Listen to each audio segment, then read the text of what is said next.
Hello and happy Halloween. Welcome to the first episode of the Shred It podcast. My name is Josh. I'm one of the co founders of Shred Productions. Now, you might be wondering, Josh, I thought you guys made short films. Why are you sitting in your studio talking into a microphone right now? Why are you podcasting? Is this a podcast channel?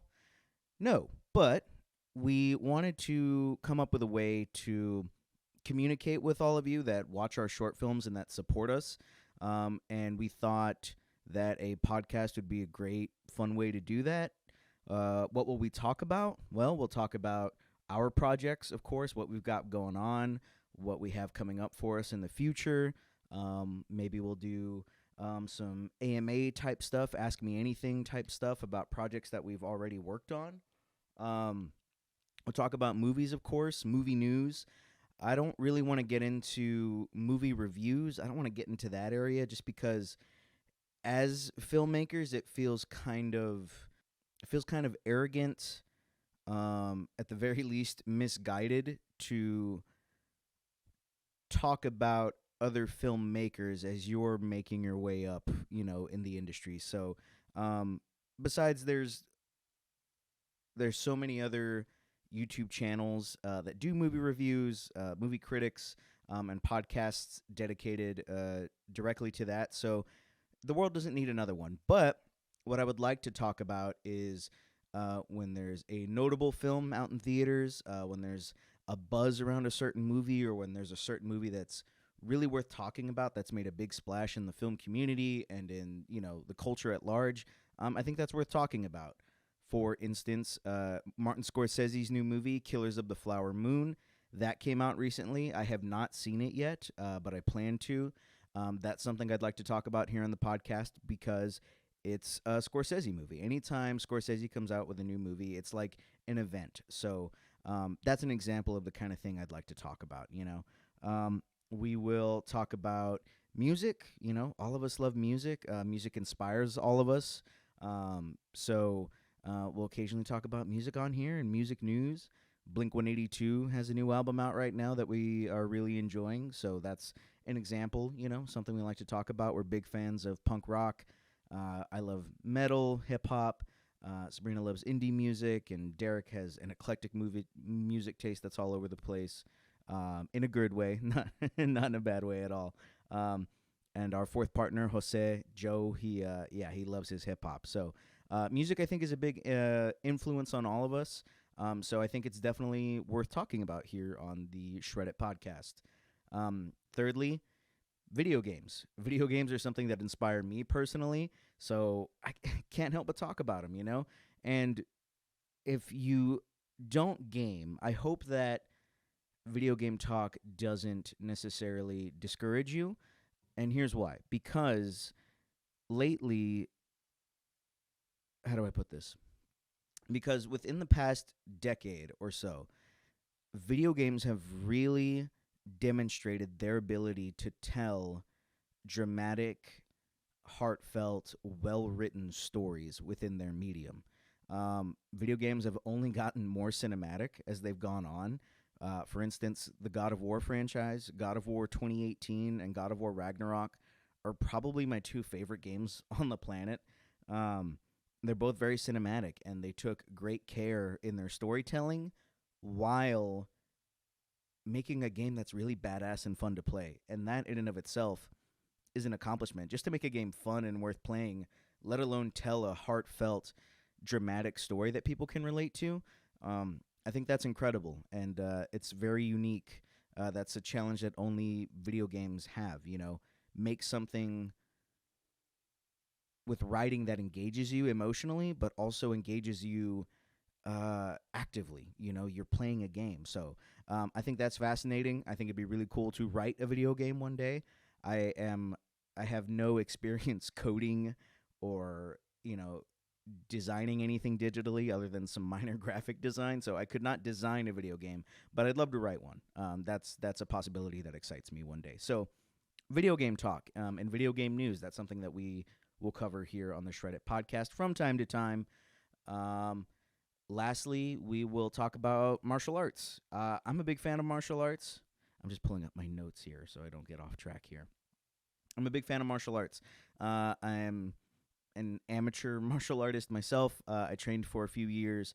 It really changed my life. I keep up with UFC pay-per-views. I keep up with ONE FC, which is an incredible mixed martial arts organization out overseas. They have some badass fights. Boxing, grew up loving the sport of boxing. So martial arts is something we'll talk about here on here on the podcast occasionally. I love martial arts films. The Raid and The Raid 2 are probably some of my favorite films ever, that are just like pedal to the metal action movies with great martial arts actors and great fight choreography. And I think that stuff is worth talking about, and the martial arts aspect within that is worth talking about, because there's a lot of different ways to shoot action movies, and they're all a little different. And I'm a big fan of the John Wick franchise. I think they do action right, the way they shoot it, the way they edit it, and make the movie worth watching as a whole. I think is a talent, and all the while pulling off incredible martial arts choreography and just incredible stunts at the same time. So that to me is stuff that's worth talking about. So that's what we'll talk about here on the podcast. Right now, the podcast is going to be a mostly solo effort, so you'll be staring at my ugly mug for a while. Right now, we live in different cities. More on that in a little bit, and the goal is to all get in the same city eventually. And when that happens, Mr. Derek Tilt will probably come on as my co-host, and we will host the show more regularly. And possibly have guests on, actors we've worked with, musicians. We've gotten to meet a lot of musicians since we've started filmmaking. Mr. Joe, our resident colorist and director of photography. I've worked with him on a lot of music videos, gotten to meet some really cool artists. So maybe we'll have some artists on here sometime. Other filmmakers, other videographers. We'll have my lovely wife Sabrina on here, of course, from time to time. So yeah, in the future you can expect probably a more sophisticated setup, not just me sitting in the corner of my studio at my apartment. Maybe a proper studio space, more regular guests, more segments, things like that. We expect this podcast to be relatively short form. This is actually my second time trying to record this first episode.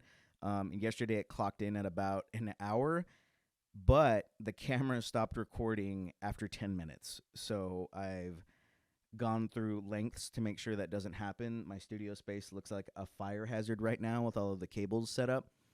But we want this to be relatively short form, always around the 30-minute mark.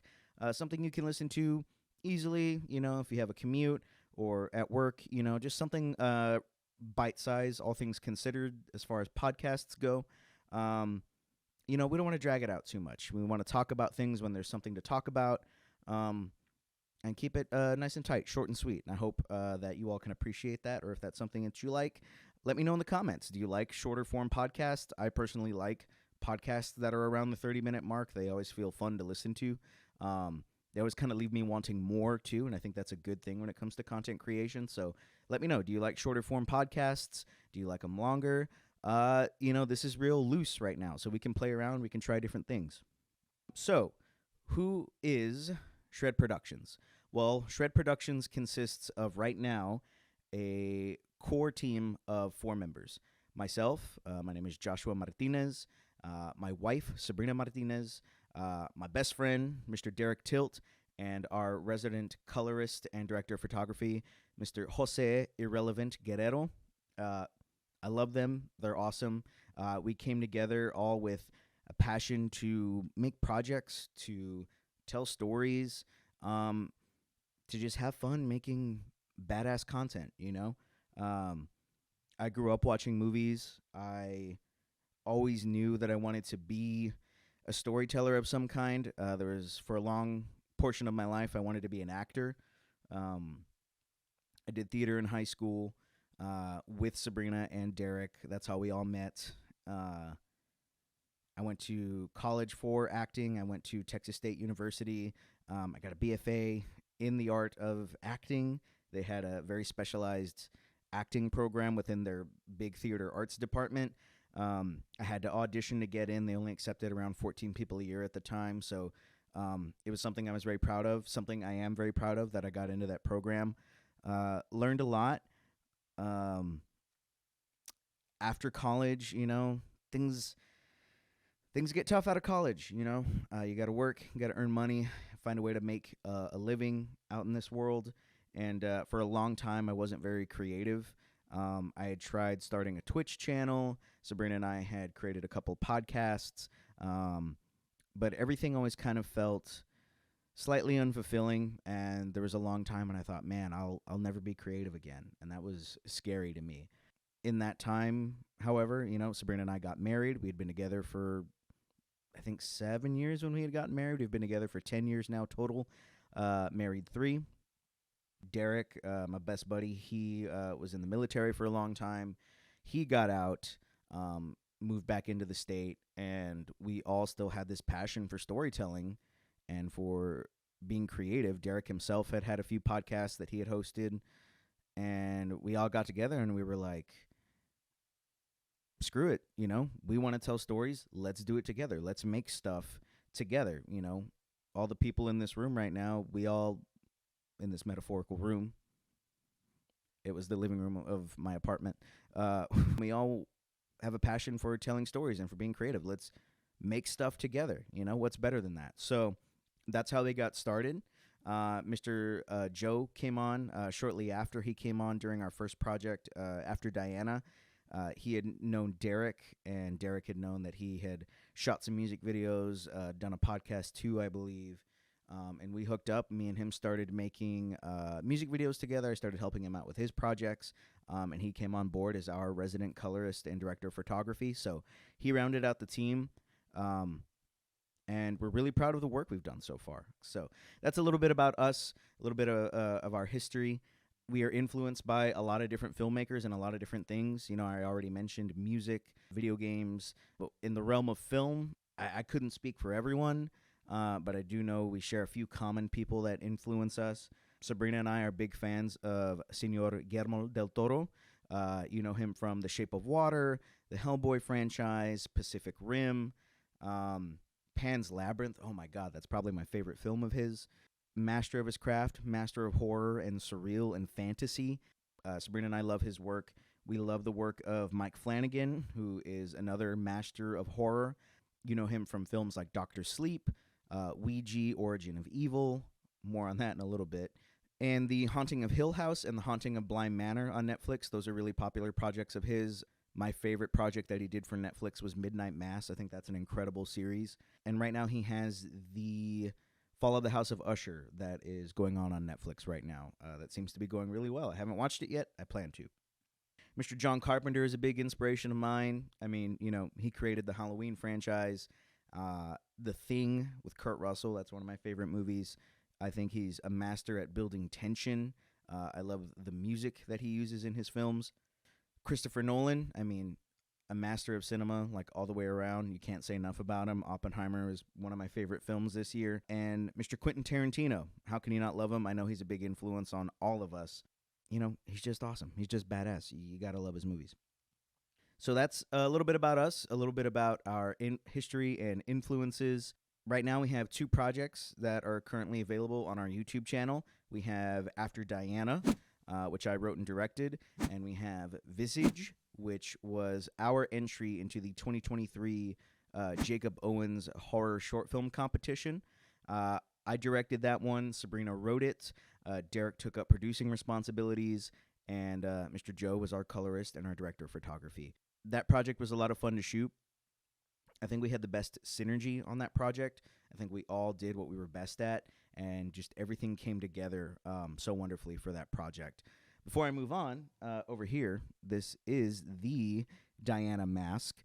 I knew I wanted the antagonist, the creature in the film, to wear a Hanya mask, which is what the mask is. It's a mask used in Japanese theater. It depicts a vengeful or jealous female demon.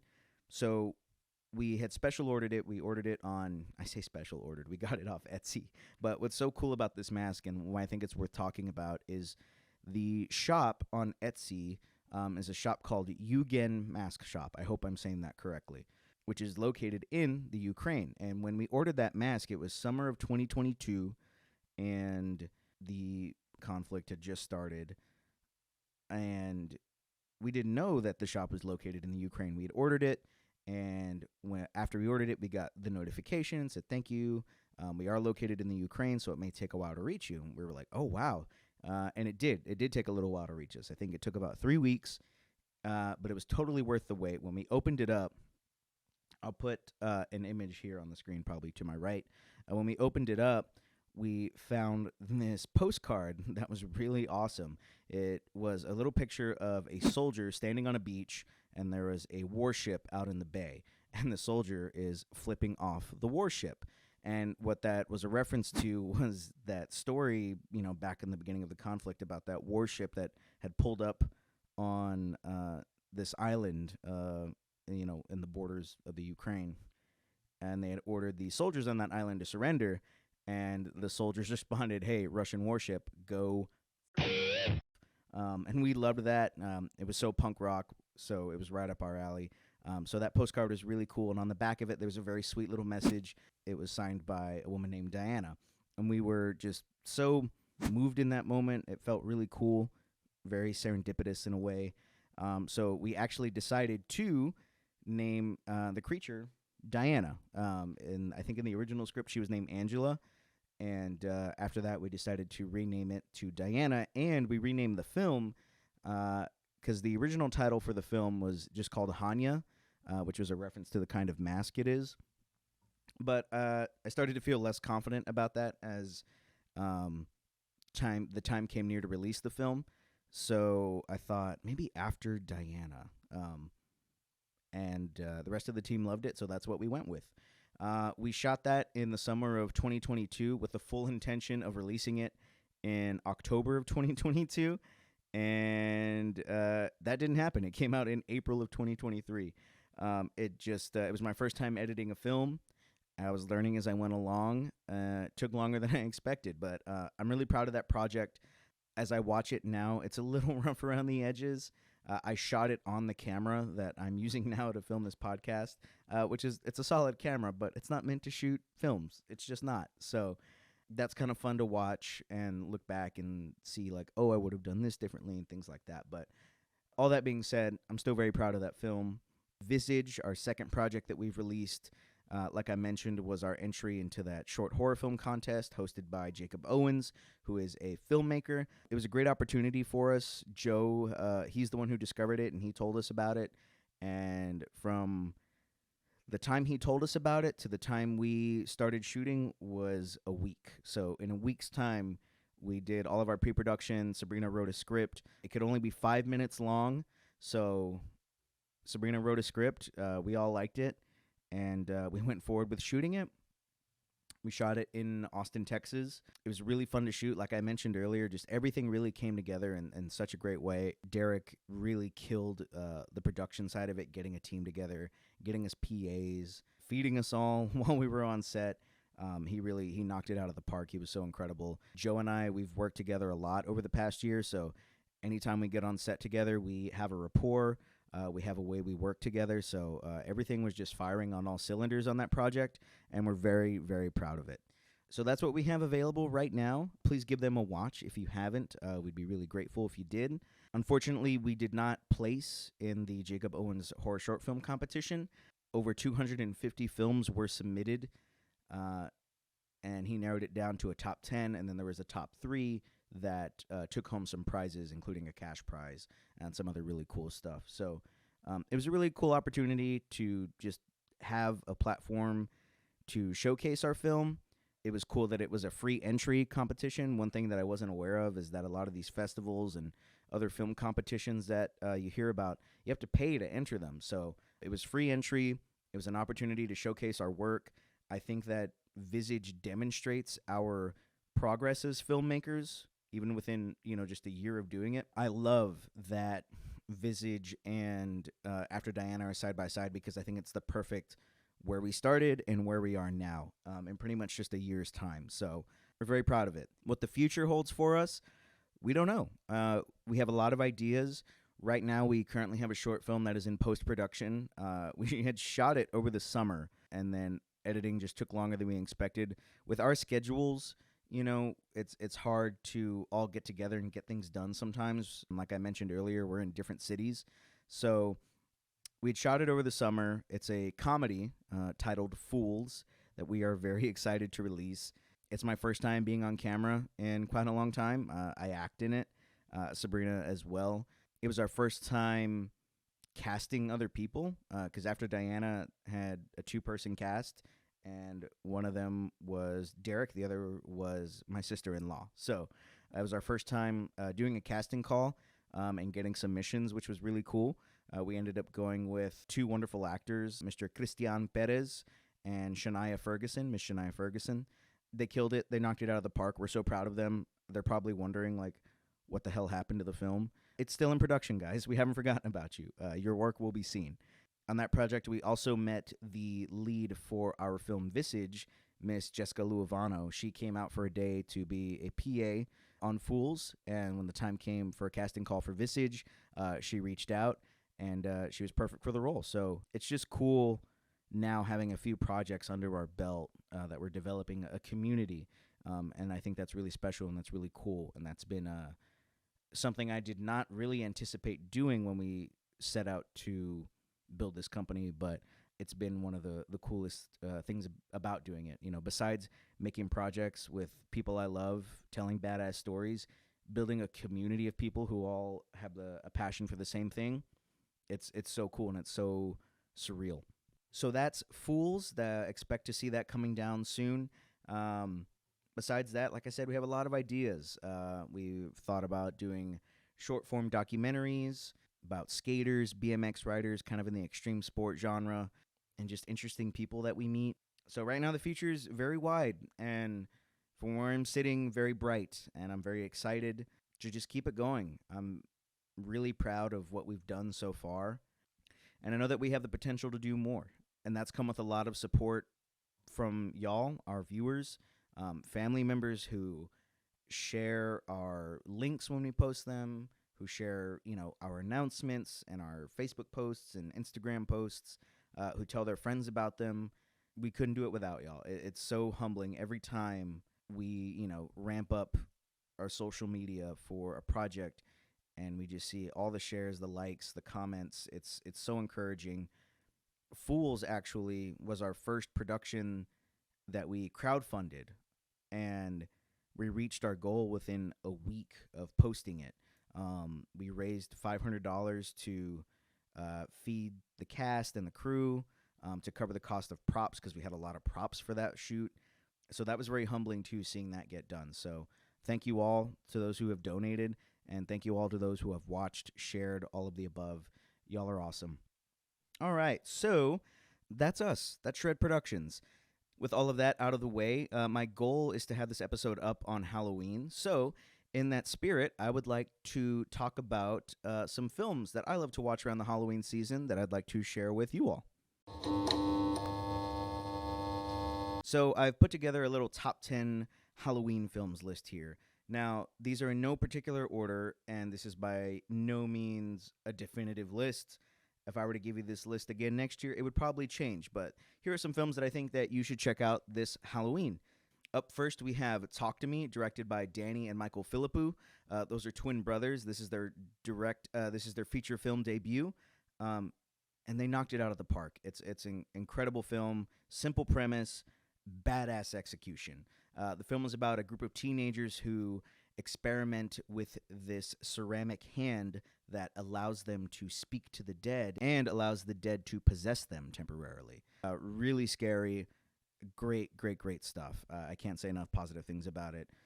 Those guys are super cool too. They started out like us. They had a YouTube channel that they worked on for years, and they also worked in the industry as well, honing their skills, growing in their creativity and their capability. And then boom, they get the opportunity to make a feature film, and it gets picked up by A24, the king of independent horror and kind of independent films right now, in my opinion. So, a really cool. I really recommend it. Scary movie. Talk to Me. Up next, I have The Shining, directed by Stanley Kubrick. I don't think this film needs any more introduction. Great movie. The novel is fantastic as well, written by Mr. Stephen King. The novel and the the novel and the movie have quite a few differences, and I think they're both worth watching and reading and drawing your own conclusion. After that, I have Doctor Sleep, directed by Mike Flanagan. Doctor Sleep, if you don't know, is the sequel to The Shining. It follows Danny Torrance, the little boy from The Shining. It follows him as an adult and what has become of his life as well. And it also kind of grows the universe that The Shining was set in. Danny encounters some things that have similar abilities to him, and they threaten the life of a young girl. That's like my little synopsis for the film. But it's really good, beautiful storytelling.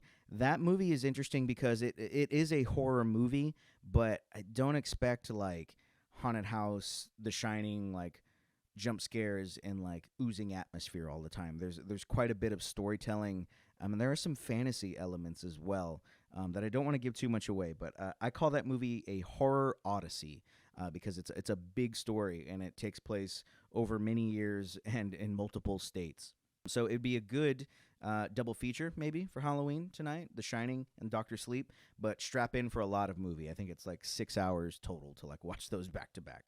Up next, I have a little movie called Ouija: Origin of Evil. I mentioned it earlier. It is also directed by Mike Flanagan.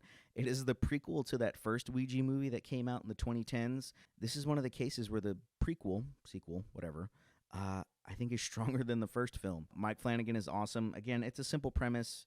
It's a Ouija board in a haunted house, you know?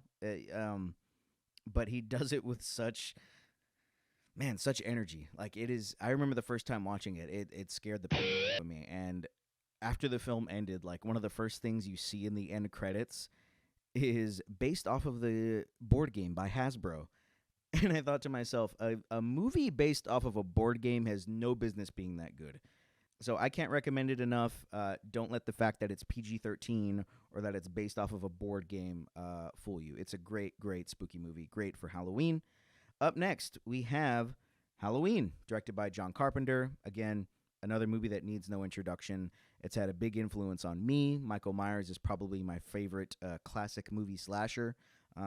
Can't say enough good things about it. Up next, I have Halloween 2018, the reboot/sequel to the 1978 film, directed by David Gordon Green. That guy has quite a diverse, directorial resume. Most recently, he directed The Exorcist Believer, that most recent Exorcist sequel that came out this past October. He directed Pineapple Express, Your Highness. He directed episodes of Eastbound and Down, and he also executive produces The Righteous Gemstones on HBO Max. That's a funny show. Frequently collaborates with Danny McBride, who actually co-wrote Halloween 2018 with him. I think it's a great sequel to the original Halloween. In this timeline of the films, only the first film is canon. It takes place 40 years after, and it's just great, solid, so entertaining. I remember Sabrina and I saw it opening night in the theaters, and after the cold open, there's quite a tense cold open for the film. At the end of the cold open, minor spoilers here, the music hits and the jack-o'-lantern from the original opening credits of the first film come up on the screen. And when that music hit and that jack-o'-lantern came up on screen, everybody in the audience cheered and clapped. It was so fun. The energy was electric, and it's one of my favorite memories from seeing a movie. Continuing the slasher trend here, up next I have Freddy vs. Jason, directed by Ronnie Yu. It's what can I say about it? It's like the junk food equivalent of movies. I mean that in the most respectful way possible.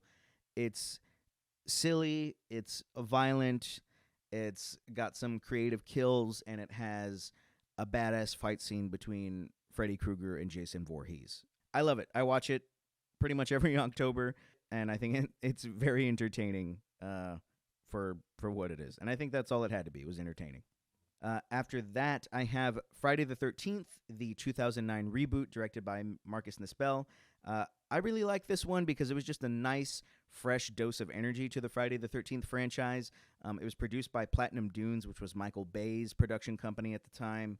I don't know if it still is, but it brought some fresh energy to the franchise. I think it's the scariest version of Jason that's on screen. He's big, burly, and he moves fast. I think that was nice and scary about him. So another one that's a straightforward slasher film. Teenagers doing illicit things, and Jason doing some very stabby things. It's got some creative kills, and like I said, it's got a nice, fresh dose of energy to it. After that, I have Smile, written and directed by Parker Finn. I think this movie came out in 2022. I could be wrong, but it's actually based on a short film, also written and directed by Mr. Parker Finn, called Laura Hasn't Slept. And it basically serves as like a loose sequel to that short film. So that gives a filmmaker like me and the rest of us hope, seeing like a short film turn into like a very successful feature film.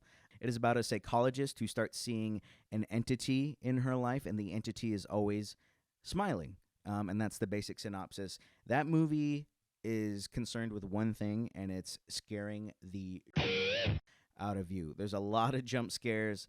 It's a lot of fun, and it's very well made. So I highly recommend Smile if you're looking for a good, fun, jump scare-filled movie this Halloween. And rounding out my list here, I have a bit of an obscure horror film called Event Horizon, directed by Paul W.S. Anderson. It's a really underrated sci-fi supernatural horror film.